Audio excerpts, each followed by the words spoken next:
Hi friends, welcome back to பிகைன் secrets. இன்றைக்கி நாம் பார்க்க போகிற வீடியோ என்னென்னு பார்த்தீங்கன்னா, உங்கள் வீட்டில் இந்த சம்பவங்கள் நடந்தால் விபத்து அல்லது துரதிர்ஷ்டம் உங்களை தேடி வரப்போகுதுன்னு அர்த்தமாம்.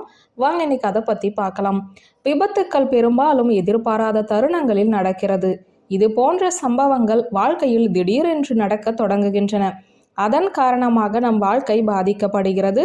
குடும்பத்தில் ஒருவருக்கு திடீரென நோய், வேலையில் ஏற்படும் நெருக்கடி, கட்டுக்கடங்காத மன உளைச்சல், பண பற்றாக்குறை போன்றவை அசுப நிகழ்வுகளின் அறிகுறிகள். ஆனால் இந்த அசுப நிகழ்வுகள் வருவதற்கு முன்பே வீட்டில் சில விசித்திரமான அறிகுறிகள் தென்பட தொடங்கும் என்பது உங்களுக்கு தெரியுமா? இந்த அறிகுறிகள் ஒரு நபருக்கு சில மோசமான நாட்கள் வர உள்ளன என்பதை குறிக்கிறது. ஜோதிட சாஸ்திரப்படி வாழ்க்கையில் நடக்கும் இந்த சம்பவங்களை நல்ல மற்றும் கெட்ட சகுனங்கள் மூலம் முன்கூட்டியே கணிக்க முடியும்.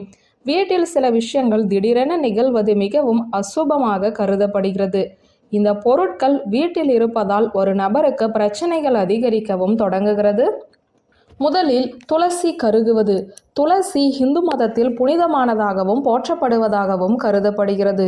துளசி லக்ஷ்மியின் வடிவமாக கருதப்படுகிறது.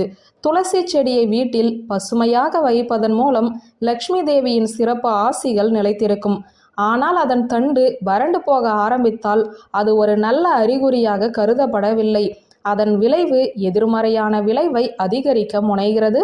ஆனால் இது நடந்தால் அதில் கவனம் செலுத்தப்பட வேண்டும். துளசி செடி காய்ந்த உடனேயே புதிய செடியை நட்டால் நிலைமை மேம்படும். அடுத்ததாக கண்ணாடி உடைவது. வீட்டில் கண்ணாடி உடைவது சகஜம். ஆனால் இது மீண்டும் மீண்டும் நடந்தால் ஏதோ தவறு நடக்கப் போகிறது என்று புரிந்து கொள்ளுங்கள். வீட்டில் கண்ணாடி அல்லது கண்ணாடி பொருட்கள் அல்லது கண்ணாடிகள் சில மோசமான நிகழ்வுகளை குறிக்கின்றன. உங்கள் வீட்டிற்கு ஏதோ பெரிய நெருக்கடி வரப்போகிறது என அர்த்தம். இது குடும்பத்தில் விரிசல் ஏற்படுவதற்கான அறிகுறியாகும். கண்ணாடி துண்டுகள் அல்லது உடைந்த பாத்திரங்களை வீட்டில் வைக்கக்கூடாது. தங்கம் காணாமல் போவது. ஒரு தங்க ஆபரணம் காணாமல் போய் நீண்ட கால முயற்சித்தும் கிடைக்கவில்லை என்றால் இது மிகவும் துரதிர்ஷ்டவசமாக கருதப்படுகிறது. பண இழப்பின் அடையாளமாகவும் கருதப்படுகிறது. தங்கத்தை இழப்பது வீட்டின் பொருளாதார நிலை மோசமடைவதற்கான அறிகுறி.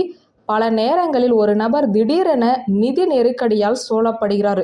வருமானம் குறைந்து செலவுகள் அதிகரிக்கும். மனிதன் விரும்பினாலும் தப்பிக்க முடியாது. கையில் பணம் இல்லாதது அல்லது வந்தவுடன் செலவு செய்வது லக்ஷ்மி தேவியின் கோபத்தின் அடையாளம். இத்தகைய அறிகுறிகளை புறக்கணிக்கப்படக்கூடாது. அடுத்ததாக பூனை அழுவது. வீட்டில் அல்லது வீட்டை சுற்றி பூனை அழும் சத்தம் கேட்டால் கவனமாக இருங்கள். வேதங்களில் பூனையின் அழுகை அசுபமாக கருதப்படுகிறது. பூனையின் அழுகை சத்தம் கேட்கும் வீட்டில் மகிழ்ச்சியும் செழிப்பும் இருக்காது என்பது ஐதீகம். இது வாழ்க்கையில் சில விரும்பத்தகாத நிகழ்வுகளின் அறிகுறியாகும். ஒரு பூனை திடீரென்று வழியை தடுத்தால் அது அசுபமாக கருதப்படுகிறது. வியூவர்ஸ், இந்த வீடியோ உங்களுக்கு பிடித்திருந்தால் லைக், கமெண்ட், ஷேர் பண்ணுங்க. நன்றி.